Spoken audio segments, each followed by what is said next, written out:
Hola, hola, bienvenidos una vez más a nuestro programa Conversaciones desde el Corazón. Como siempre, les traigo invitados maravillosos y hoy es un día muy especial porque les traigo a un médico cirujano de la Universidad CES de Medellín que se llama el doctor Juan David Osorio y además es especializado en cuidados al final de la vida de la Universidad San Buenaventura. Doctor, bienvenido al programa y qué rico, de verdad, qué rico que estén Conversaciones desde el Corazón. Hola Claudia, muchas gracias a ti por la invitación y por este espacio para hablar de un tema tan complejo como es el fin de vida y el morir y duelo que para algunos se hace muy difícil partiendo del hecho que todos somos finitos y mortales. Pero gracias por la invitación, maravilloso. Qué rico que estés acá y pues precisamente como ese tema es tan complicado a veces para nosotros, para los de este lado del mundo, que no hemos tenido como una preparación. Yo quisiera saber de pronto qué te movió a vos cuando estabas terminando la universidad de estudiar esa especialización. ¿Fue algo personal o que tuviste que no te gustaba algo y que tú dijiste, bueno, vamos a aportarle algo a las personas en este momento como tan dificultoso cuando llega el momento pues de partir? Pero fíjate que cuando yo estaba, faltaba que un año para graduarme, o sea, el quinto año de medicina, Sí, y ya uno había terminado prácticamente todas las rotaciones y ya lo que le faltaba era el año de internado, que algunos confunden el internado con el rural que son distintos. sí, Eh, Se encontraba uno con muchas cosas particulares y partiendo de algunos profesores era lo más lamentable para mí. Y que se dijera, vea, es que llegó el viejito con la enfermedad crónica, ahí llegó el otro que no hay forma de curarlo, ahí llegó este que a pesar de que uno le haga más tratamientos, se va a seguir deteriorando y se va a morir. Un término que me parece a mí extremadamente feo, pero que incluso se escucha hablar todavía. Ahí llegó el paciente chicharrón con la familia compleja. Entonces yo dije, venga, es que si nosotros estamos estudiando medicina, estamos abordando a una persona que llamamos paciente sufriente o que sufre mientras espera, que viene acompañado de otros o un grupo de otros que son su familia, que es un binomio indivisible y que si llega a mí, llega por una condición que es compleja, que es la enfermedad, que es el envejecer, que es el proceso de aproximarse al morir, que de entrada ya está demasiado golpeado por la enfermedad y por el propio deterioro, y que lo mínimo que espera de nosotros es una mirada compasiva, una mirada humana, una mirada cercana no al corazón, al pulmón, al hígado, al riñón, al intestino, al cerebro, que es lo que lamentablemente ha hecho la medicina contemporánea, y es a dividir y subdividir los pacientes en subespecialidades. Y lamentablemente para algunos especialistas y subespecialistas llega el corazón en el cuerpo de un usuario, el riñón en el pulmón. Y yo decía, no, es que nosotros debemos hacer una cosa que se llama la técnica y la ciencia de la medicina, pero que va ligada a algo más allá, que se llama el arte. Y es sí. lo que hace la esencia de la profesión del médico. Entonces, eso me quedó calando y posteriormente en internado tuve la posibilidad de hacer una electiva en cuidado paliativo con una médica maravillosa que en ese entonces estaba en la institución que yo rotaba y ya me quedó con la intención de que quería hacer eso y que continuaría haciendo eso en mi práctica como médico. Particularmente yo no había iniciado nada en el tema, había acabado de terminar el rural y terminado el rural estaba de docente en una universidad en el área de semiología, muchachos de segundo año, y me Sí. llamaron de una EPS cualquiera, de un programa domiciliario, y me dicen, ve, Juan David, fíjate que hay una vacante para médico domiciliario en este programa donde vos vas a responsabilizarte de un grupo de pacientes con enfermedades crónicas, irreversibles, progresivas, pero exclusivamente con enfermedades terminales y fin de vida. ¿Estás de acuerdo? Y yo, pues hombre, de acuerdo, claro, me gusta, me apareció esta oportunidad y arranqué allá y estuve 3 años, un poco más, un poco menos en esta institución, en este programa domiciliario, haciendo el proceso de acompañamiento de pacientes con enfermedades crónicas y pacientes con enfermedades terminales, lo cual me enganchó mucho más, me apasioné y obviamente seguí aprendiendo, haciendo cursos por acá, después un posgrado interdisciplinario en dolor y cuidado paliativo, ya empecé a hacer la consulta particular, después estaba ligado a las unidades de oncología en un área que se llama soporte oncológico, que es el médico que ayuda al oncólogo en el acompañamiento y en todo lo adicional que se hace en el paciente con enfermedad oncológica. Y de pronto iba por ahí y me llegó un mensaje Mm. que me decía que estaba invitado a ser parte de la especialización de cuidados al final de la vida. Y yo, pero tan particular esto.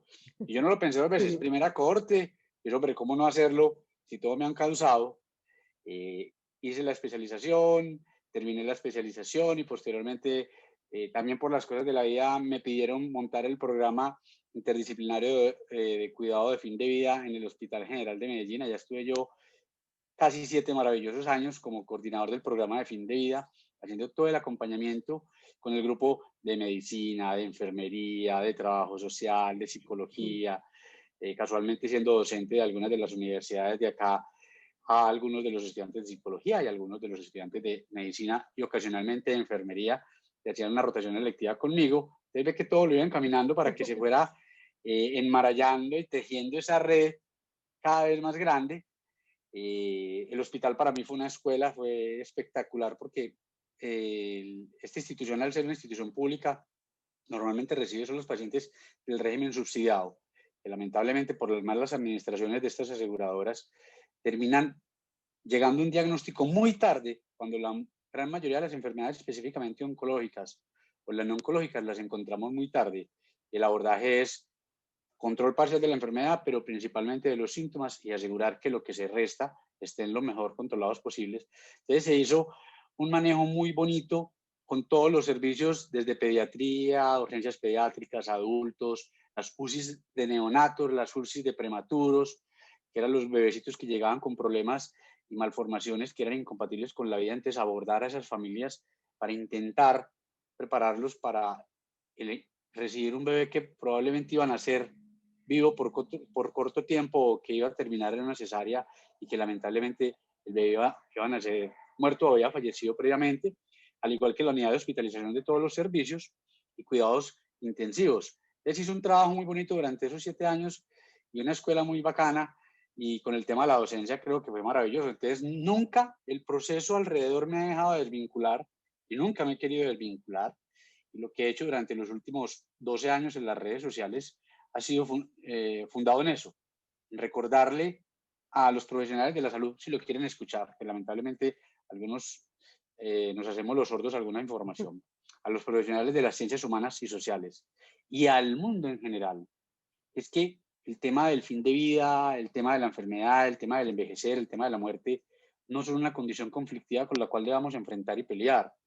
Debemos intentar abordar si queremos vivir mucho más tiempo, pero si estamos en paz con nuestra realidad mortal, no entablar una pelea y encerrarnos en una pelea a muerte contra lo que está pasando, cuando hace parte del proceso normal y natural de la vida, y el morir y la finitud hacen parte de nuestro proceso mortal. Entonces es universalizar el cuidado de fin de vida y el cuidado paliativo para que esté al alcance de todos y no al alcance de unos cuantos que lo vuelven un monopolio, que no tienen la capacidad de darle manejo a todos, pero que creen que lo pueden hacer y que por eso justifica el sufrimiento de muchos en nuestra sociedad actual y en nuestro medio, ya que las aseguradoras no están dando una muy buena cobertura, como lo dice la reglamentación a nivel mundial y a nivel nacional, teniendo legislación para este tema. Doctor, usted dice que hizo esa red tan bonita en el hospital, donde estuvo 7 años, entonces usted ahí sí, pues era el que manejaba todo el programa, entonces estuvo súper y yo me imagino que se sentía muy acompañado. Pero esa especialización que usted escogió no hace de pronto que se sienta un poco la soledad frente a otros colegas y de pronto llegar a una UCI y usted opinar algo y de pronto que el médico no esté de acuerdo con lo que usted está diciendo. Sí, pero eso es un tema de egos. Y Sí, cuando uno está enfocado y dedicado a ese individuo, que es el paciente, que lamentablemente algunos llaman cliente o usuario, pero para mí sigue siendo paciente sufriente, eh, si yo estoy enfocado a la necesidad del otro y estoy poniendo la técnica y la ciencia y el arte al servicio del otro, lo primero que voy a intentar desmontarme es desde los prejuicios y desde el ego del médico. Y es lo que tú dices, cuando llegan de un especialista o el otro, lamentablemente, el otro lo que quiere buscar es, vea, yo tengo tantos cartones y yo sé más que usted y me forma más que usted. A la hora de claro. abordar al el paciente enfermo, el paciente en condición de sufrimiento, el paciente en condición de impotencia y de vulnerabilidad y extremadamente vulnerable. Lo mínimo que le importa es si tiene 2, 3, 4, 5, 6, 7 títulos. Es que lo que tenga sea cercano a su necesidad. y que esa cercanía no solamente sea desde el punto de vista técnico-científico, sea la parte biofísica, psicoemocional, la parte mental, psicológica, espiritual. No estoy hablando específicamente de religiosidad ni de teología, estoy hablando de la percepción de trascendencia que tiene cada quien, independiente de que lo ligue o no lo ligue a un partido religioso, o a una tendencia a un curso religioso, o la espiritualidad de lo que lo comprenda el otro, o desde la tereidad social y familiar, que es un poliedro con 5 caras que deben ser abordadas integralmente, ya que la mayoría de los profesionales en el área de la salud nos forman en la primera, muy poco en la segunda, que es lo psíquico, y en las otras mucho menos. Entonces, cuando vemos ese otro y vemos ese órgano, ponemos a trabajar la parte intelectual, pero cuando ese otro nos pone a nosotros en jaque frente al, venga doctor, que lo veía con frecuencia. Entiendo que tengo cáncer, soy un campesino, me voy a ir para mi casa y no me voy a hacer ningún tratamiento porque no me va a curar y ya me dijo usted que no me va a curar.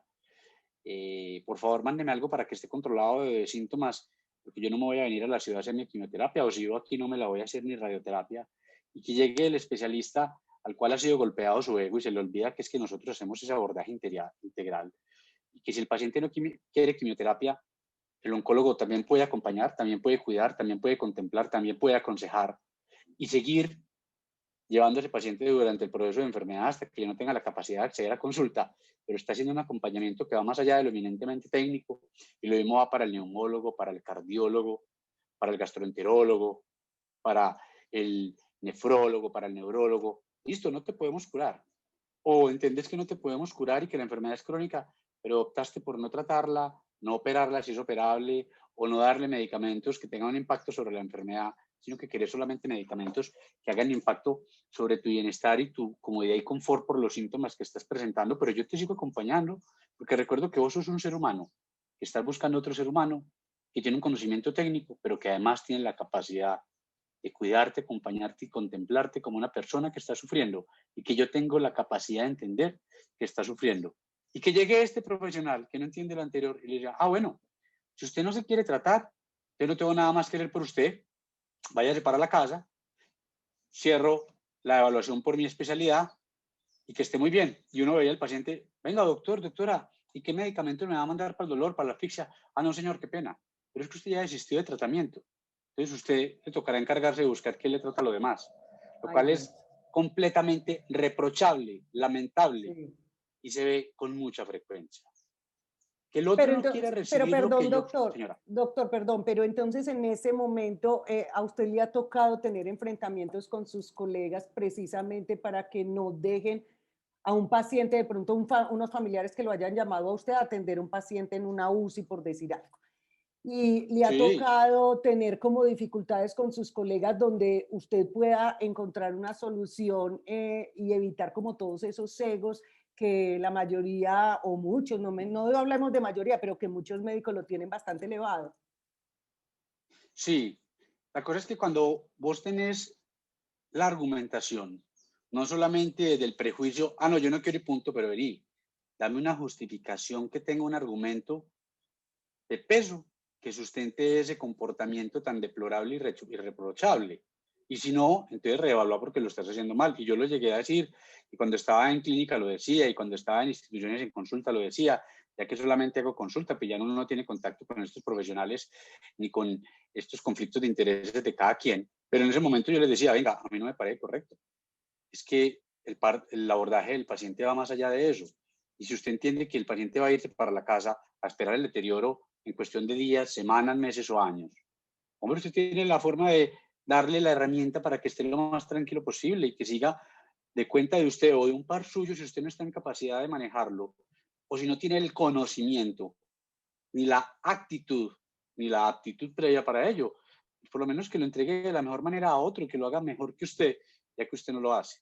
Entonces sí me llegaba a encontrar, y algunos, al ver que yo no me enganchaba a pelear, sino que les daba con argumentos el por qué las cosas se tienen que hacer y se deben hacer bien, recapitulaban y, o si no con ese paciente y su familia, con los siguientes mejoraban y por otro. Y ello fue un proceso de aprendizaje muy bonito, Ujú. porque al estar con todas las especialidades en la formación tradicional, donde nos forman para el vivir pero no para el morir, siendo la muerte el último libro del capítulo de la vida.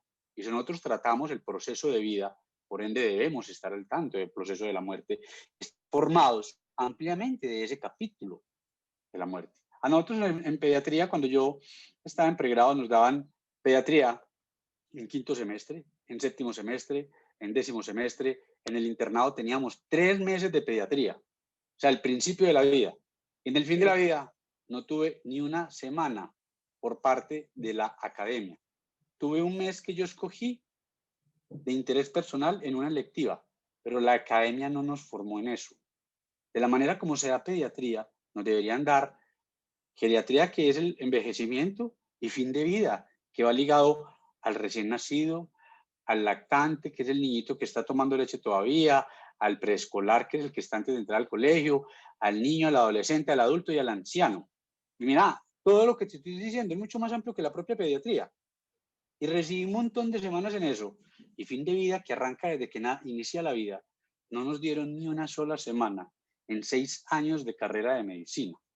Y si tú haces una evaluación de la mayoría de los posgrados de medicina, muy poco se les da este tema, contando con que la mayoría de las especialidades y subespecialidades tienen que abordar tarde o temprano a alguien que se va a deteriorar y va a morir. Y en pregrado todos los médicos, a excepción del que hace medicina forense, patología, o va a terminar de profesor en la universidad, pero todos los que tenemos contacto con personas de mayor o menor manera, vamos a ver el tema de muerte. Así no lo continuemos nosotros, lo direccionaremos hacia alguien. Entonces, la forma como direccionamos indudablemente va a impactar significativamente con el paciente. Entonces, sí tuve algunos encontrones y que ocasionalmente hubo uno que otro que nunca hicimos feeling, porque eso es reevaluar, ve, yo estoy haciendo la medicina que debe ser o me falta algo, y si no tengo la capacidad de reevaluarme, seguiré en la misma tónica. Y hay personas que no tienen la capacidad de autocriticarse, reevaluarse y pensar en qué tengo que cambiar para mejorarlo, porque lo hago para el otro. Pues yo me voy a quedar sentado en un laboratorio de patología y no estoy demeritando a los patólogos, y no voy a ver pacientes, y no me interesa conversar con la gente, y no me interesa conversar con un paciente. Hombre, allá está bien, ve sus plaquitas, ve sus tejidos, ve lo otro. No necesita nada de eso porque no requiere empatía siquiera, no requiere compasión, requiere técnica. Pero si usted quiere hacer acompañamiento a alguien, tiene que ir más allá de la sola técnica. Tiene que pensar, y ni siquiera con la empatía. Nosotros tenemos un error con el tema de la empatía y decimos es que uno tiene que ponerse en los zapatos del otro. Uno nunca se pondrá en los zapatos del otro, porque o le quedarán más grandes o le quedarán más chiquitos. Por ende, al otro no se ve con empatía, se ve con compasión, desde el corazón, desde el amor, desde la sensibilidad, la paciencia, la prudencia, la tolerancia, la sabiduría, y con todo eso anterior, intentar imaginarme en la condición del otro para darle lo mejor posible a ese otro y que de cuenta mía le vaya bien, porque por su enfermedad en general no le está yendo tan bien. Entonces sí cambiamos. Yo creo que sí se hizo mucho trabajo en esos casi 7 años. Maravilloso, y usted habla muy lindo y de verdad con eso que habla de la compasión y la empatía, pues yo estoy totalmente de acuerdo, porque uno muchas veces cuando a una persona se le muere la mamá y a otra ya se le murió la mamá, yo sé cómo te sientes, ¿no? Porque eso depende de la relación que cada uno tuvo con su mamá, entonces lo que ese dolor de esa persona no es comparable con el de la otra, así hayan tenido el mismo suceso. Doctor, me estaba diciendo ahora que Ve, desde que decime uno Juan nace, David, me suena más bueno, bonito. sí, el nombre tuyo es muy bonito para que me encanta. Bueno, Juan David, a ver, uno desde que nace se está preparando ya para morirse, porque entre más cumpleaños o días o algo, pues está más cercano obviamente a la muerte.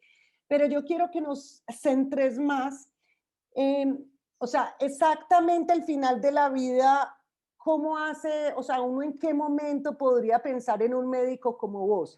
Te lo pregunto en el siguiente sentido. Si una persona ha tenido accidentes cerebrovasculares, como fue el caso de mi papá, que tuvo varios seguidos y cada vez iba quedando hasta que pues ya quedó en una silla de ruedas con muchas dificultades, pero lo lograban estabilizar. Entonces uno decía, está bien, o sea, dentro de su condición estaba bien. Eso es un paciente que ya está en sus últimos días a pesar de que esté estabilizado o no. Yo creo que la separemos la pregunta, porque la pregunta tiene una amplitud pues, espectacular. El fin de la vida arranca en el comienzo de la vida. Desde que nosotros nacemos, vos naces con el carro nuevo. y a partir de ahí en adelante empezás a adquirir rayones, hundidos, fruncidos, problemas de repuestos y necesitas que te empiecen a ver un montón de cosas para irte envejeciendo y deteriorando. Por ende, desde que nacemos el cuerpo ya empieza a sufrir lo que es la exposición a un medio tan agresivo como es el entorno de la naturaleza. Y a eso sumarle el entorno de nuestra sociedad. Y a eso sumarle el entorno de lo que hemos cambiado y dañado nuestro medio ambiente y nuestro ecosistema. Entonces, en teoría, empezamos a morir desde que nacemos.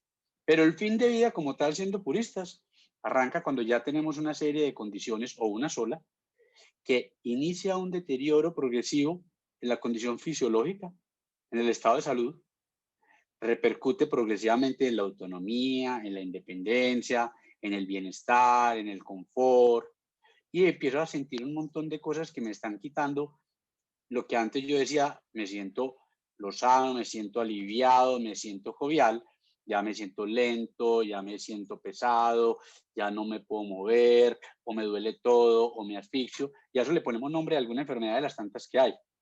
En ese momento empezamos a acercarnos a la realidad de fin de vida. Sin embargo, no todos los pacientes o todas las personas con enfermedades crónicas, como contabas con el tema de tu papá, están para nosotros porque nosotros nos formamos exclusivamente para abordar un proceso ocasionalmente ocasionalmente meses, generalmente de semanas a días y muy ocasionalmente, y no es lo ideal, horas de vida porque ya se ha perdido un gran tiempo para conversar. Entonces, cuando ya dentro de lo que uno ve con los pacientes y con los procesos de la enfermedad y un montón de escalas que nosotros manejamos, que nos gusta controlarlo todo, y un montón de tablas, uno dice, ve, el cáncer de este señor, el cáncer de esta señora, por todo lo que uno ve, estamos hablando que seguramente no va a sobrevivir más de 6 meses. Que tampoco se lo dicen al paciente, pues porque eso es lo más cruel que puede suceder, es que uno le dé tiempo a la gente, porque los meten en un paseo sumamente cruel y sumamente angustiante y doloroso.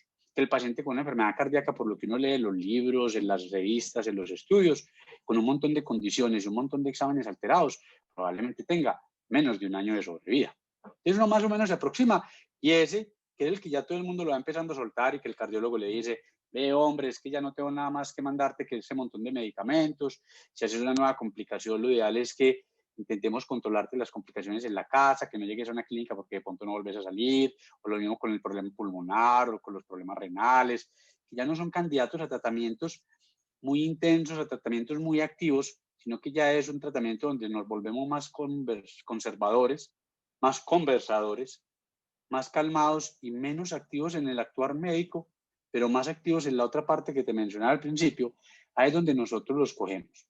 Sin embargo, la especialidad de fin de vida tiene una característica fundamental y es sobre el tema de las voluntades anticipadas. Nosotros tenemos una sociedad que cada vez está siendo más longeva y ya vemos pacientes que llegan a los 80, 90, 100 años. 110 es muy raro, pero ya llegan a los 100 años. Y se aspira que dentro de los siguientes 30 años tranquilamente podamos alargar la sobrevida a 110 o 120 años, que sería pues una longevidad extrema. Y muchos quieren vivir hasta allá, pero hay una particularidad y es que, bueno, vos puedes llegar hasta allá, pero llegar hasta allá con un marcapasos, con una prótesis de cadera, con 2 prótesis de rodilla, con unos lentes intraoculares porque estás muy ciego, con 2 audífonos porque estás muy sordo, con un caminador porque las prótesis no te alcanzaron a mejorar, sino el dolor, pero la restricción por lo físico no va a parar y la naturaleza sigue su proceso, así uno intente evitarlo. Entonces, ¿estás listo para llegar allá? Rengo, ciego, sordo, casi mudo, porque si uno no oye, pues habla mucho menos, con un montón de dependencias, con necesidad de que lo ayuden a venir, a ir, a bañarse, a arreglarse. Y lamentablemente, muy pocos médicos se toman la tarea de sentarse con sus pacientes con enfermedades crónicas a decirle, vení, si en algún momento vos perdés la autonomía, la independencia y te estás enlenteciendo, te estás sentando, te estás postrando en una cama, en ese momento que quisieras de la medicina.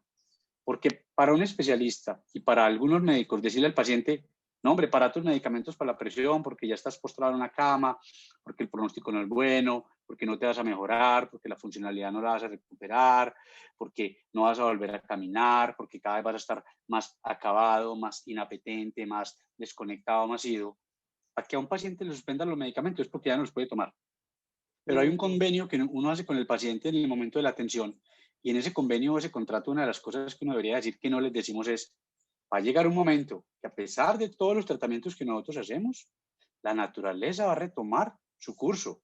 Y por más hipertenso controlado, por más diabético controlado, por más paciente renal controlado, la naturaleza encursará y encauzará, y estos medicamentos no pararán el deterioro normal que te va a llevar al envejecer o que te va a llevar al morir, porque es normal y es natural.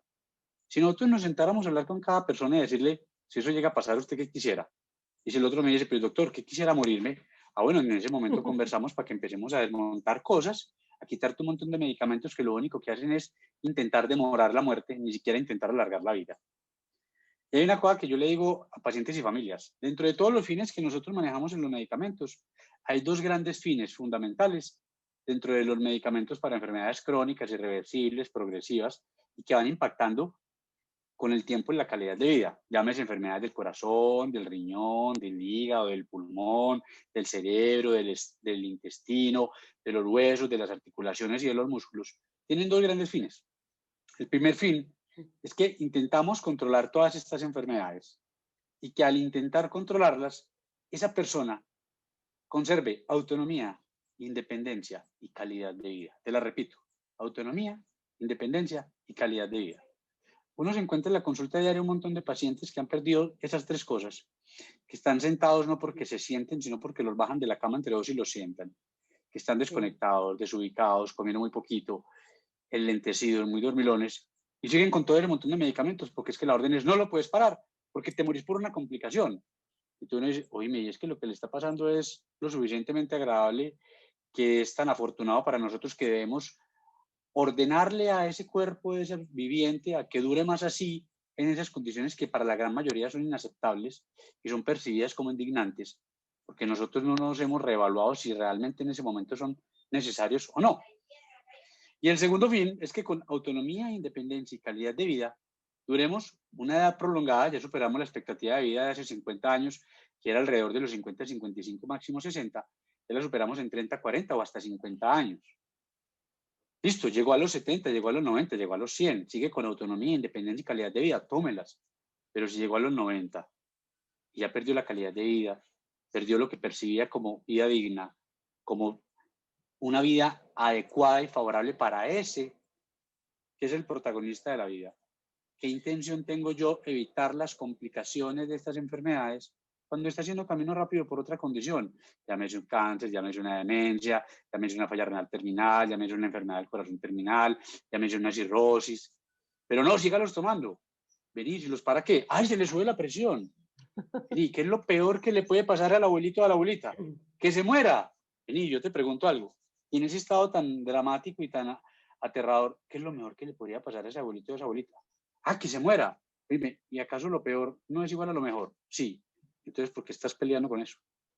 ¿No sería más bien pensar de una manera sensata y sentarse con ese otro para ver si está intentando prepararse para morir, y por ende siquiera asumir la responsabilidad de sus enfermedades y ya permitir que éstas sigan el curso?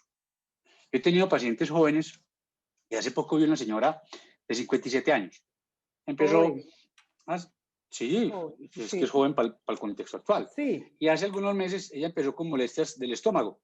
Le hicieron una endoscopia, que el que tiene molestias del estómago, nosotros somos una sociedad endémica de cáncer de estómago. Y el médico se queda tratando una gastritis 6 meses, y a los 7 meses por fin le da por mandar la endoscopia y encuentran un cáncer avanzado por irresponsabilidad del médico, que no piensa que siendo una población endémica en cáncer de estómago, una endoscopia sale más barata que un tratamiento de 6 meses y un paciente después que no puede ser curado. Entonces, ve, esta señora le hizo la endoscopia y ella venía haciendo un proceso de preparación personal, espiritual, familiar con sus 3 hijos y nietos, de que el vivir lo importante era el hoy, el ayer era inmodificable, el mañana es inexistente, y que se iba a ubicar en el hoy, y que al momento de diagnosticar ese cáncer, ella dijo: yo no me quiero hacer absolutamente nada. Ay, ¿qué le habrá dicho a los hijos y a las hermanas? Eso le Sí. dieron varilla, no haga la cosa que eras, pero varilla. Usted es un irresponsable. ¿Cómo se va a dejar morir de un cáncer? Vea la ciencia que tenemos, los avances, es que la pueden operar, es que la pueden curar. Y dijo, no, es que para mí no es necesario llegar a los 60. Para mí no es problema morirme de cáncer. Para mí no es problema morirme a los 57 o 58. Es que no quiero exponerme a algo que la medicina me propone, pero que no estoy obligada a recibir. Ah, sí, es que el derecho fundamental a la vida lo obliga a cuidarse, lo obliga a velar por su bienestar, lo obliga a velar por su vida, sí. Pero cuando las cosas llegan de manera natural, el derecho fundamental a la vida no lo obliga a batallar contra esas enfermedades. Porque ahí partimos entonces del derecho y principio fundamental de la dignidad, que es equiparable o está al mismo nivel del derecho fundamental de la vida. Para mí la dignidad no es exponerme a esa condición. Por ende, yo no me quiero tratar. Al fin que la señora dejó avanzar este cáncer, que en un principio no sabemos cómo estaba de grave o no, porque no se quiso dejar hacer ningún estudio adicional. Y el cáncer avanzó y empezó a tener síntomas malucos, ganas de vomitar, se le llenaba la boca de saliva, náuseas, dolor abdominal. Entonces le hicieron otro examen y se encontraron con que, oh sorpresa, ahora sí tenemos la mamá de los tumores en el estómago. Entonces la familia la insistió y le insistió y le insistió, que ella se vio a tal punto vulnerada que decidió hacerse una nueva endoscopia y le encontraron que ya tenía un cáncer avanzado. Le hicieron una cirugía que llamamos una laparoscopia, que es que entramos al abdomen con cámara y pinzas para no abrir y hacer una rajada como hacíamos 10, 15 años atrás, que todavía se hacen pues a necesidad. Y el cirujano entró, vio el tamaño del tumor, vio cómo estaba eso regado en la barriguita de ella, que más bien salió, cosió los 3 punticos donde entran, esperó que se recuperara, se reunió con ella y con su familia y le dijo, querida, infortunadamente en estos meses dejaste que eso avanzara, ya no se puede curar, pero tenemos la alternativa de quimioterapia. No, mi hijito, qué pena con usted. Tampoco. Yo no me quiero hacer quimioterapia, ya mucho menos, si antes estaba clara con eso, meses atrás, ahora menos, entonces no me quiero hacer eso. Y lo bonito de la historia es que la familia por fin entendió que es que la protagonista de la vida era ella, que siendo sujeto de esa familia y de esa sociedad, también era parte de nosotros respetar esas determinaciones y que nosotros no vivimos a futuro, que es lo que pasa con la medicina. Es que puede llegar a los 80, sí, pero puedo que no, por lo menos llegue hasta hoy. Y voy a ver si quiero llegar hasta mañana o no. O si no llego hasta mañana, no tengo problema, es que eso es la mortalidad. Y la medicina volvió algo que era un recurso y que es un recurso, lo hizo algo muy habitual. Y lamentablemente, lo digo lamentablemente, pasó de ser habitual a volverse una cultura, la cultura de la vida, que va en contraposición a la cultura de la muerte. ¿Por qué digo que en contraposición? Porque es que uno escucha frecuentemente que la gente le dice, es que mi papá o mi mamá es muy apegado a la vida y por eso quiere hacerse muchos tratamientos y por eso no se quiere morir, porque le tiene terror a la muerte. Entonces le dice, vení, vos me decís que es apegado a la vida. Sí, completamente. Es aferradísimo a la vida. Y uno le dice, oíme, ¿y es que acaso la muerte no hace parte de esa vida? ¿Es que acaso la muerte es un proceso que uno lo compra o se lo gana en una rifa por azar? No, hace parte de la vida. Yo, exacto. Entonces no era ni tan apegado ni tan aferrado a la vida.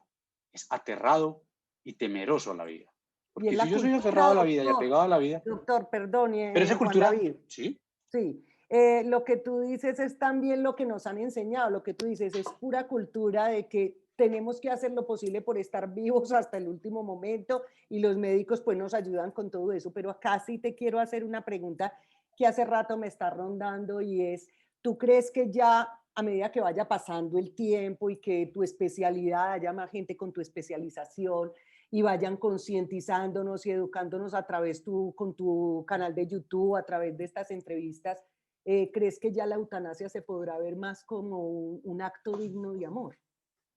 bueno, entonces vamos a hablar de eso, porque eso también tiene sus aristas, y tiene tanto de largo como de ancho, y nos quedaríamos en 1, 2, 3 programas hablando de eutanasia, entonces voy a hacer un aporte puntual al respecto. Entonces, lo primero, la medicina volvió cultura el que tenemos que hacer todo lo posible por vivir y vivir incluso en condiciones que sean inaceptables por el mero hecho que estamos vivos, partiendo de donde hay vida y esperanza, lo cual no es del todo cierto. Donde hay calidad de vida o percepción de vida digna, hay esperanza y ahí sí debemos hacer de todo para ese otro que lo quiere. Donde no lo hay, es reevaluar el parar.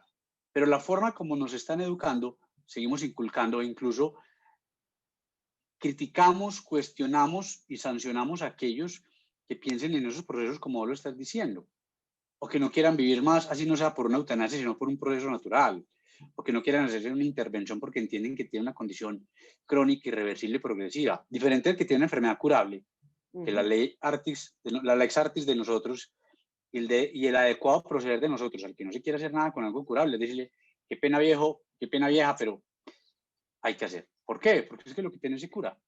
Es que es una postura irresponsable porque te estás echando así, ahí sí impera el derecho fundamental de la vida. Tienes que velar por tu vida. Que sea algo que no te cure, vaya y venga, pero que es algo curable y que tenemos el recurso que lo va a rechazar por el que se motivo, hay que reevaluar mucho. Y como médicos, nuestro actuar ahí es proceder. Entonces, no es el tema de la medicina, porque la medicina cada vez va a desvirtuar más el tema de la muerte y cada vez va a acercar a la sociedad más del morir y acercarlo más al vivir. Y si a eso le agregamos la ingeniería genética, que ya estamos trabajando para manipular genéticamente a la gente para que esté desde chiquitos más sanos, y estamos quitando las taras genéticas que traen o las taras genéticas que adquieren para que sean más sanos, y eso a mí no me preocupa por mí, que tengo 42 años, pero los hijos de uno, dentro de 30 años, cuando se encuentren con un montón de ciudadanos que traían algún tipo de tara genética y que inicialmente las cambiamos porque procuramos que no nazcan enfermos, pero que vamos a llegar al punto donde la genética se va a volver vanidad. Si yo quiero que mi hijo tenga los ojos azules, lo manipulo para que tenga los ojos azules, que tenga la piel clara, que tenga 20 centímetros más, que tenga una inmunidad más fuerte, que tenga una capacidad de absorber mucho más nutrientes y un montón de cosas que uno lo ve en los libros de literatura fantástica, pero que ya se está empezando a ver en la ciencia moderna, con fines médicos, pero que después van a ver con fines estéticos o con fines eminentemente vanidosos. Uno dice, ahí perdimos el norte. Y si a eso le agregamos algo, que ahora tenemos la teoría, y es la nanotecnología. Y si pasa con la nanotecnología lo que pasó con la parte genética y con el proyecto Genoma, que 10 años atrás se tenía la teoría, pero que ya tenemos todas las maquinitas para manipular los genes, corte, saque, pegue, arregle. Cuando tengamos la nanotecnología, que ya tenemos la teoría bien montada, lo único que nos falta es las nanomaquinitas. Y que con un nanorobot vos te evites hacer un cateterismo para arreglar un corazón enfermo. Que con un nanorobot vos te evites abrir la cabeza para descomprimir o para destapar un trombo de la parte del cerebro que se dañó. O que si tienes las arterias, tranquilamente las forramos de algún material particular para que esa aterosclerosis no haga un infarto por una oclusión arterial. Y que si te están dañando las articulaciones, vamos a arreglarte con estas micromaquinitas esa articulación, el hueso lo vamos a volver más rígido, más sólido, porque tenemos la forma y tiene necesidad de abrir. Y más, así como ve uno en Avengers, en Los Vengadores, esas cosas nanotecnológicas que parecen ciencia ficción, pero que en 30 años probablemente van a ser una realidad. ¿Qué se espera de nosotros si el envejecer, el enfermar, son una posibilidad factible de ser demorada y la muerte una condición factible de ser vencida y que estamos intentando vencer? Entonces no es de nosotros desde la medicina, es desde el hogar, a cada uno de los chiquitos que está en un hogar, hablarles de la muerte, llevarlos a donde los abuelos, a donde los papás, a donde los tíos moribundos, explicarles qué les está pasando.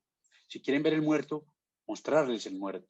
Si quieren ir al sepelio, llevarlos al sepelio, pero acompañarlos para que entiendan que la mortalidad hace parte del proceso natural y normal de la vida, que morir no es malo, que morir no es un problema, que la muerte no es un enemigo, es una condición. Y que si al día de hoy nos intentamos preparar para ese proceso natural, cuando llegue el momento de morir, probablemente lo aceptaremos y lo viviremos mejor. Hay una frase que yo digo y es que la muerte es un motivo para aprender a vivir, para saber morir bien. Si nosotros vivimos en función del morir, nos intentamos preparar. Si nosotros pensáramos en que nos podemos morir hoy, nos enredaríamos en menos problemas, en menos conflictos, en menos guerras, en menos envidias, porque viviríamos bien en función del hoy y en pro del hoy y para hacer un muy buen presente y gastarnos ese presente. Como vivimos en función del futuro, queremos atesorar, acaparar, quitarle al uno, darle al otro esto, ¿no? Si vivimos en nuestra individualidad del hoy, pero en sociedad, la vida sería más diferente. La vida sería más compasiva. seríamos más cercanos al otro, seríamos más solidarios, cuidaríamos más nuestra naturaleza, nuestro entorno natural y protegeríamos más a nuestra especie, que lamentablemente somos la única especie que se mata a sí misma, y las otras especies que no se pueden defender. Entonces, cuando vos hablas del tema de eutanasia y esas cosas, es desde la cama, desde la cuna donde se enseña. Los colegios deberían formar en el morir. Los colegios forman, y la gran mayoría forman en que los niños no pueden perder, los niños no pueden frustrarse, los niños no pueden renunciar a las cosas. Tienen que luchar, tienen que batallar, tienen que ganar. No, las pérdidas son parte de la vida, por eso tenemos un montón de duelos durante la vida, y no solamente el duelo es por muerte. Nosotros tenemos pérdidas permanentemente. La pérdida de la salud, la pérdida de la juventud, la pérdida de los amigos, la pérdida de la virginidad, la pérdida del novio, de la novia, la pérdida del pelo, la pérdida del pelo negro, la pérdida de Sí, los abuelitos, sí. la pérdida del trabajo. Todas esas pérdidas son parte de la vida. ¿Cómo enseñamos a la gente? Y cuando vos me decís que vos te formaste en el tema del coaching, hay un grueso de los que trabajan en coaching que llevan a eso. Piense en la fortuna, en el futuro, en la ganancia, en el poseer, en el poder, en el triunfar. Hombre, te vas a morir. Ah, no, pero mientras tanto no, piense en todo lo demás. No, piense en eso, pero también piense en todo lo otro para que mantenga un equilibrio en esa vida. Entonces, la eutanasia, yo ni la satanizo ni la sacralizo. Si vos Sí. ves lo que dicen los paliativistas de afuera, tienden a satanizar mucho el tema de la eutanasia, que cómo, que una persona cómo quiere quitarse la vida, y si no es la eutanasia, el suicidio asistido, que es darle los medios para que la propia persona use el recurso y se quite la propia vida, que aquí no existe el suicidio asistido, pero en Bélgica y Holanda sí existe además de la eutanasia. Pero la han satanizado a tal punto que la gente piensa en eso y ya se está viendo en una paila en el infierno, con un montón de diablos, con un trinchete dándole Usándolo. porque se quitó la vida. Y hay una cosa que dice el cuidado paliativo y uno lo lee permanentemente y es que para eso tenemos el recurso para ayudarle al otro a que no sufra, a que no tenga dolores, a que no tenga síntomas físicos y a que pueda vivir el proceso de enfermedad y pueda vivir el proceso de morir a la velocidad normal y natural. Y uno dice, sí, muy bonito, y en la teoría eso es muy bonito, y en la práctica para muchos aplica. Pero es que hay pacientes que no están angustiados por el hecho de que tienen dolor, no están angustiados por el hecho de que están asfixiados, no están angustiados porque tienen náuseas, vómito, incluso que no tengan nada de eso. Están angustiados es porque tienen una debilidad que el cuidado paliativo no les va a quitar.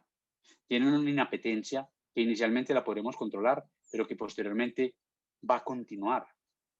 Tienen una pérdida significativa de peso que inicialmente la podemos controlar, pero que al final se van a acabar literalmente, y algunos van a terminar cadavéricos y esqueléticos de lo acabado de algunas de estas enfermedades. Y que para ellos lo inaceptable no es los síntomas, lo inaceptable es verse en una condición que en situación normal no se habrían aspirado a ver, que la familia y la sociedad no los enseñó a enfermar y a morir, que no tienen las herramientas para eso y que al final no las van a poder tener ni conseguir, y que psíquicamente ya se sienten muertos socialmente, que se llama muerte social, Sí. psíquicamente se sienten muertos ante su entorno y ante su vida, que se llama muerte psíquica, que lo único que les falta es que se les apague el cuerpo, pero que no desean que los empeloten, que los limpien, que los bañen, que los volteen, que los arreglen, que los alimenten, que los despierten para darle comida cuando no quieren despertar, que los despierten para darle medicamentos cuando no quieren tomar una pastilla más, que se den en una situación que para ellos es inaceptable e indignante. Yo digo, listo, que digamos que el otro que quiere aceptar todos esos procesos y no se quiere exponer a una salida rápida porque el Estado lo coloca, como en el caso de Colombia, Bélgica y Holanda, es completamente aceptable. Pero si yo no estoy de acuerdo con el tema de la eutanasia, no puedo estar por encima del derecho que tiene el otro y el derecho que adquiere con el Estado cuando el Estado le dice que sí puede. Siendo yo objetor de conciencia en el tema de eutanasia. O sea, yo en lo particular no practico eutanasia. Yo en lo particular no la recomiendo, pero tampoco la desaconsejo. No la El que lo satanizas. quiere, no. El que lo quiere, yo le explico cómo funciona acá, le explico cómo debe recurrir a ella, le explico qué requisitos da la normatividad para eso. Pero también le digo que tenemos la alternativa del cuidado paliativo, que tenemos la alternativa del cuidado de fin de vida y que hay un montón de herramientas que pueden ayudarle a que esté bien desde el punto de vista físico cuando ya el cuerpo se ponga tan maluco. Hay herramientas desde el punto de vista psicoemocional, que no solo desde la medicina, desde la psicología, desde la espiritualidad y de tantas alternativas que hay que podemos ayudarle. Y que si realmente lo que lo tiene angustiado son esos síntomas físicos o psíquicos, los intentaremos controlar. Si lo que lo tiene angustiado no es eso, sino que es que ya no siente el deseo de vivir, la condición no le da los recursos para vivir y no quiere, ¿quién soy yo para decir no lo hagas? ¿Quién soy yo para satanizarlo? Si yo no le puedo cambiar eso, si yo no le puedo agregar la calidad de vida que ya perdió, no le puedo agregar la forma de vida que él desea. Entonces, ¿por qué queremos imponer sobre la vida del otro? ¿Por qué queremos imponer sobre las determinaciones de muerte del otro cuando ya se le está acercando en función de semanas, ocasionalmente meses o muy frecuentemente días? No, no lo moralicemos. Es que si para él dentro de su moral es aceptable eso, ¿quién soy yo para cuestionarlo y para criticarlo si soy un igual al otro? Yo no soy más que él y él no es menos que yo o ella. Somos iguales. Y si él lo asumió, físicamente lo resolvió, psíquica y espiritualmente lo resolvió y está en paz, lo mínimo esperable de mí es que lo acompañe, que no se lo aplique porque no lo haré, pero que lo acompañe en su decisión y le dé la mejor orientación para que no termine en malas manos o en procesos que lo van a complicar más. Y si lo que le faltaba era control de síntomas y le ofrezco ese recurso y lo logro controlar y lo que estaba induciendo esa determinación era falta de control y de cuidado, la gran mayoría, y te lo aseguro, la gran mayoría tienden a remitir de eso y desistir de ese deseo. Son muy pocos los que se mantienen. Pero la gran mayoría, si le damos el abordaje integral, no solo desde la medicina, sino desde la medicina, la psicología, el trabajo social, las terapias ocupacionales, los demás terapeutas, la gran mayoría desiste de la eutanasia. Lo que le faltaba era que lo volviéramos importante nuevamente, que le reconociéramos su importancia, que le devolviéramos su protagonismo en la vida, que diéramos un motivo por el cual estar en esa condición era más que una enfermedad, era más que un enfermo, era un ser humano importante para una familia, que no se volvió un mueble dentro del mobiliario de la familia, dentro del mobiliario de la sociedad, sino que se le reconoce como persona. Él empieza a entender que es que el motivo de morir no era que no tenía calidad de vida, era que había dejado de ser importante, que había dejado de ser útil, que habían dejado de interesarse por él, que habían dejado de preocuparse por él y que había percibido que se había vuelto una carga para el otro. Cuando ellos resuelven todo eso, como te lo digo, la gran mayoría, no todos, pero la gran mayoría desisten de ese deseo y muy pocos terminan accediendo a la eutanasia y muy pocos terminan llegando a las instituciones a que se les aplique la eutanasia. Espectacular todo lo que cuentas. Yo creo que cuando vos llegas a una familia, mira, empecé diciéndote doctor y ya vos y de todo. Está Juan muy David, bien, así es. en este programa nos reímos, gozamos. Mira, a mí me encanta reírme, pero yo te voy a preguntar, es muy difícil cuando tú llegas con este tema que trabajas, uno poderse reír o si se ríen, o sea, tú logras sacar esas sonrisas de las personas que te están requiriendo, porque yo digo, yo me quiero morir, pero riéndome, o sea, yo no me imagino otro, otro modo de vida para mí, yo pues no sé cómo será el sufrimiento porque no he tenido nunca una enfermedad pues grave, pero sí quisiera como que un médico me pudiera arrancar una sonrisa y no como ese respeto o esa cosa ante la muerte. Eso por un lado, y quiero que nos cuentes porque se nos está acabando el tiempo, pues primero lo que te acabo de preguntar y segundo, me llamó mucho la atención en uno de tus videos algo que hablabas sobre la comida, que uno, o sea, que es más como uno cuidador, uno tratando de, voy a utilizar una palabra fea, pero es clarísima para los cuidadores, embutirle la comida que uno quiere que el otro se coma. Y tú hablabas que si quería un helado, pues se le daba un helado, si quería un café, pues un poquito de café, que eso no iba a hacer como mucho la diferencia. Entonces quiero como que nos digas unos tips para las personas que nos estén escuchando y que de pronto tengan una persona en esta condición pues y que te llamen porque ahora vas a dar tus redes y todo, pero como unos tips donde tú digas, esto es como lo más recomendable. Bueno, entonces lo de la sonrisa, sí. A ver, quien no se burla de la vida, quien no se ríe de la vida, la muerte se burla de él. Entonces nosotros tenemos que reírnos de la vida. Muchos de las personas que están trasegando por esas enfermedades terminales no se ríen por el hecho que se estén muriendo. No se ríen es porque tienen un montón de síntomas que les ha quitado la sonrisa.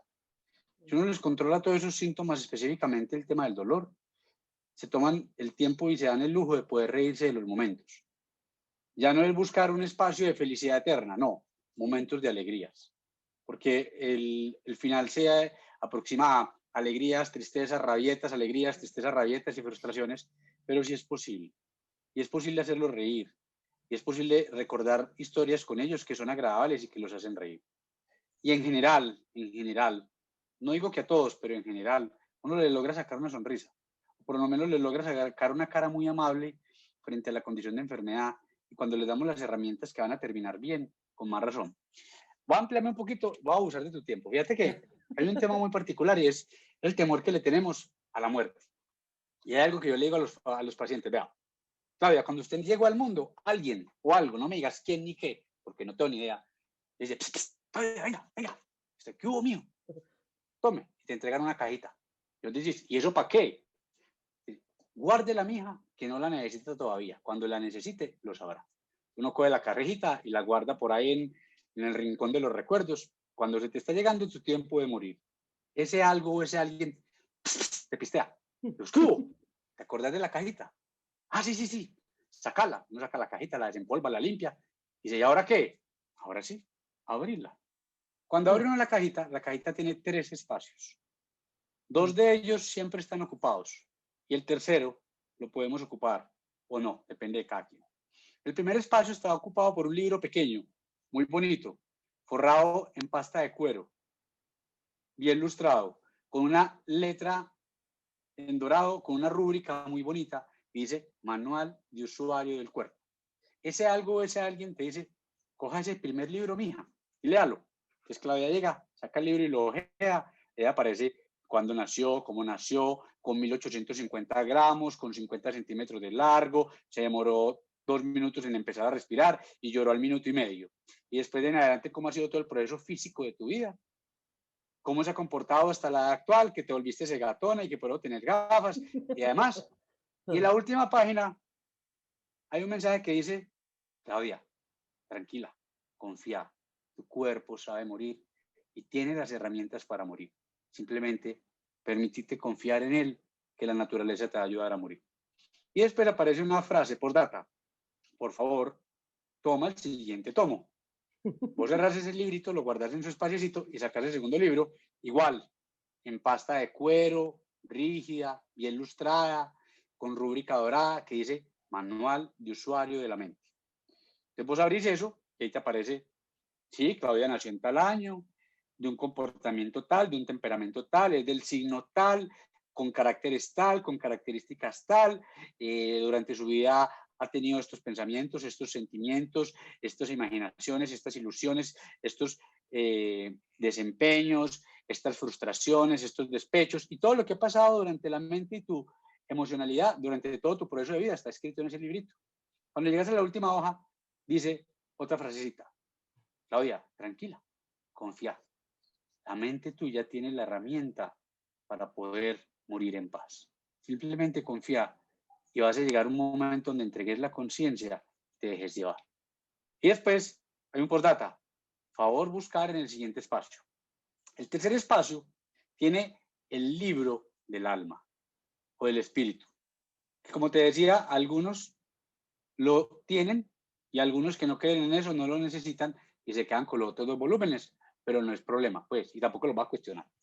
Si vos tenés el libro del alma o el libro del espíritu, cuando vos lo abrís, todas sus páginas están en blanco, a excepción de la última.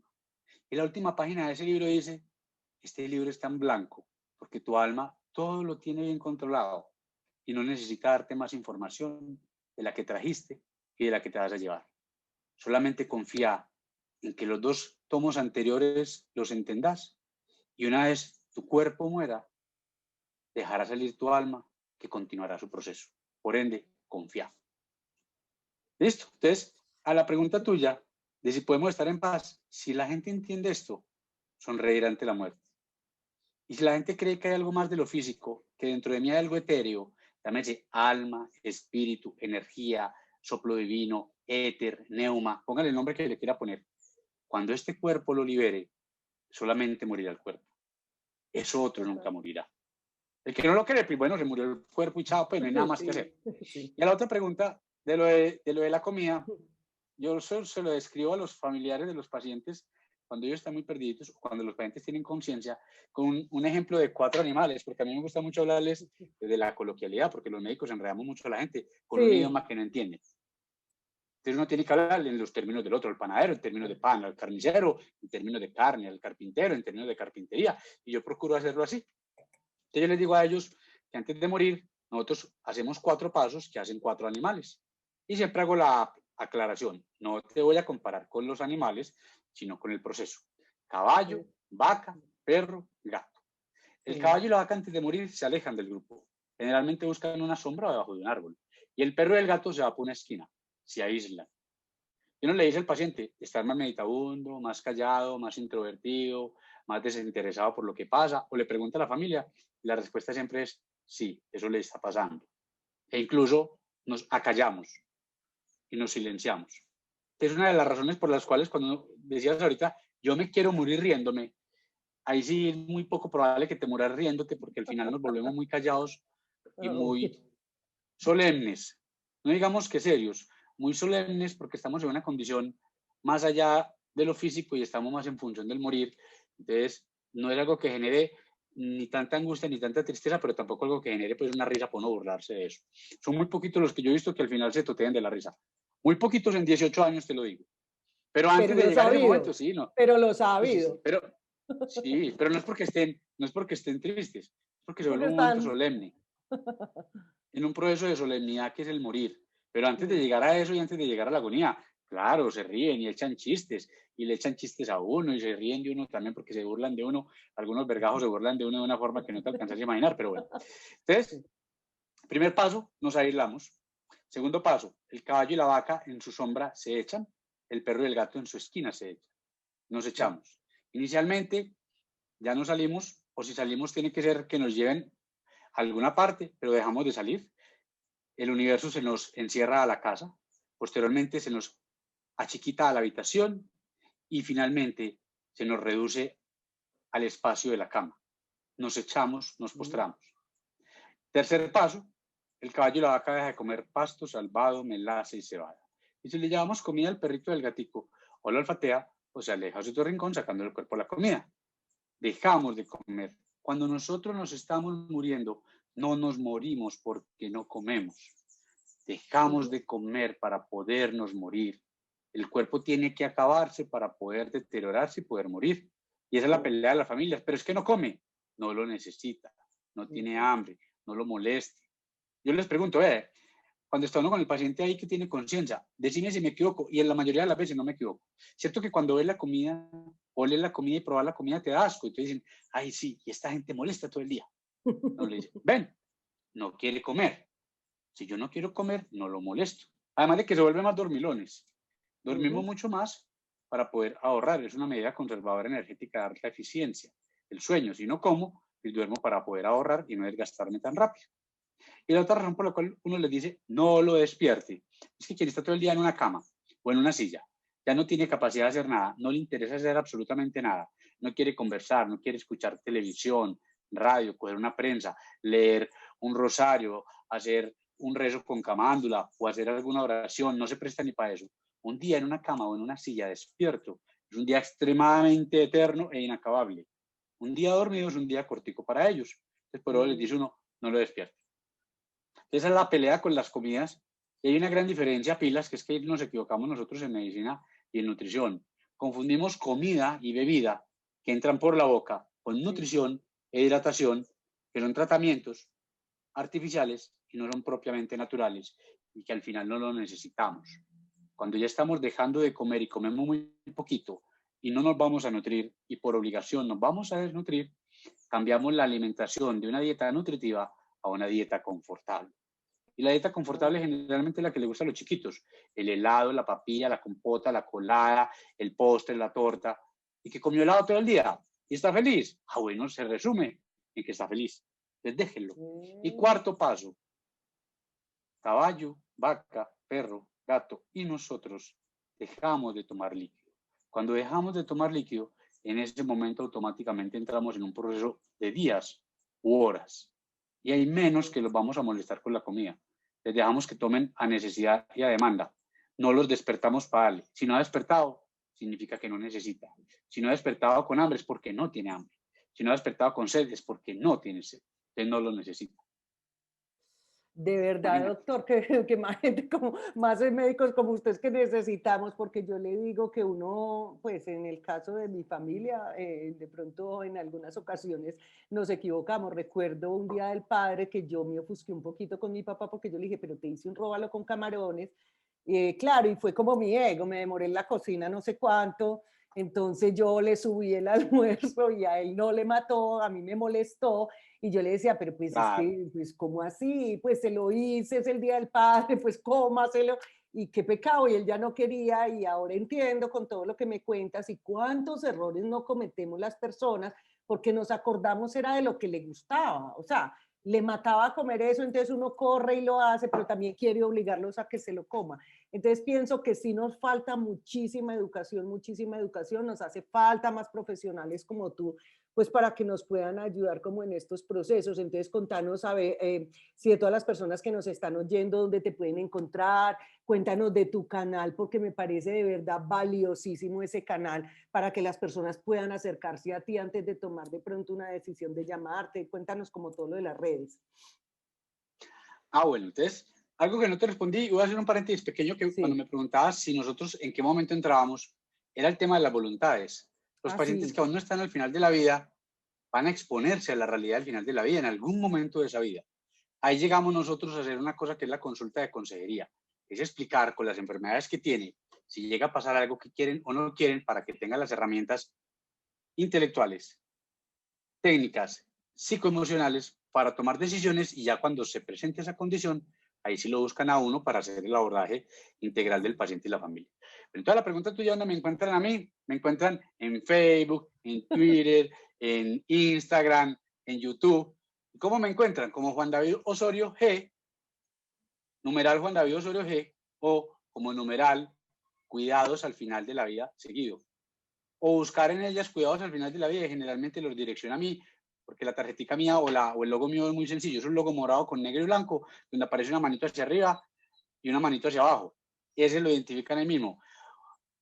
Cualquiera que ingrese ahí a las redes sociales me encuentra. Es más, cualquiera que ingrese ahí ve que está el WhatsApp mío para que me llamen cuando necesiten llamar. Hay así veces te que muchos no están encontré al final. yo, así te encontré Ah, yo, me metí a tu YouTube y entonces yo dije, ¿yo cómo hago? Pues me da pena como volver a llamar el teléfono de este doctor y como yo para las entrevistas yo llamo y yo entrevisto gente de otras partes y todo, yo me valgo es como de Instagram y de todo eso. Cuando vi que en el YouTube tú pones abajo el enlace para uno llegar el a WhatsApp, tu sí. celular. Entonces yo dije, maravilloso, le escribo, lo peor que me puede pasar es que no me conteste, que me ignore. Y fuiste súper rápido, entonces también quiero agradecerte muchísimo que hayas querido pues estar con nosotros. Gracias a vos por la invitación, maravilloso. Ojalá sigamos hablando, yo sería capaz de seguir. Óyeme, yo sí te quiero invitar para uno próximo. De un video tuyo que vi de la agonía, me gusta mucho porque yo fui a buscar también que era lo de la agonía y para mí la agonía, pero se nos acaba el tiempo. O podemos seguir hablando y lo parto. ¿Tú tienes tiempo para que conversemos otro momentico? Porque es No. que la agonía es largo. Yo preferiría que lo Bueno, hiciéramos en otro, porque listo. en el tema de la agonía nos extendemos. Perfecto, entonces quedamos comprometidos a que hablemos de la agonía porque yo creo que es algo que nos da muchísimo miedo a todos los seres humanos, que es, no quiero morirme, es por ese sufrimiento, por ese miedo a sufrir la agonía. Entonces ese te Y voy lo a hacer la ligamos con el invitación. duelo. Exactamente, me parece espectacular y lo podemos hacer, ahorita lo cuadramos, pero ya quedamos con todas las personas que nos están escuchando que va a haber una segunda entrega con el doctor Juan David Osorio, porque realmente pues Juan hablar David, contigo, sí, sí, hablar contigo me llenó el corazón. Yo pues la verdad quiero contarles a todos que yo antes era una persona que le tenía mucho miedo a la muerte y he venido haciendo unos procesos que no estoy diciendo pues que qué felicidad y que soy capaz de recibirla con los brazos abiertos, pero ya tengo una capacidad intelectual diferente para entenderla. Y como lo he dicho en varios programas míos, yo creo en la reencarnación, entonces para mí es de pronto un paso por acá, un paso, un rato agradable para poder encarnar después en otro cuerpo. De Juan David, pues de verdad, muchísimas gracias. Ya ustedes saben dónde lo pueden encontrar, pero sí me gustaría que dieras aquí el número del WhatsApp, que no lo diste. 313 661 4298. 313 661 4298. Gracias, gracias Juan David, de verdad maravilloso este programa, mi corazón quedó matado, quedé feliz con esta entrevista y a ustedes si les gustó el programa, por favor compártanlo porque la información de valor es para compartirlo. ¿Cuántas personas en este momento que estén viendo el programa pueden conocer a alguien que esté en una situación ya de los últimos momentos de su vida o que tenga una enfermedad que de pronto sea súper valioso lo que Juan David nos está contando hoy? ¿Y por qué no? Pues para que lo llamen y puedan asesorarnos, porque la vida uno tiene que aprovechar la gente que sabe más de un tema para que nos asesore y nos diga cómo podemos continuar. Yo soy una feliz oyente de todas las personas que dicen, venga, yo le ayudo con este proceso porque no nos la sabemos todas. Entonces tenemos que buscar a las personas que realmente lo saben. Entonces, siendo así, me despido de ustedes y de verdad los espero nuevamente en 8 días para una nueva entrega en Conversaciones desde el Corazón. Chao, chao.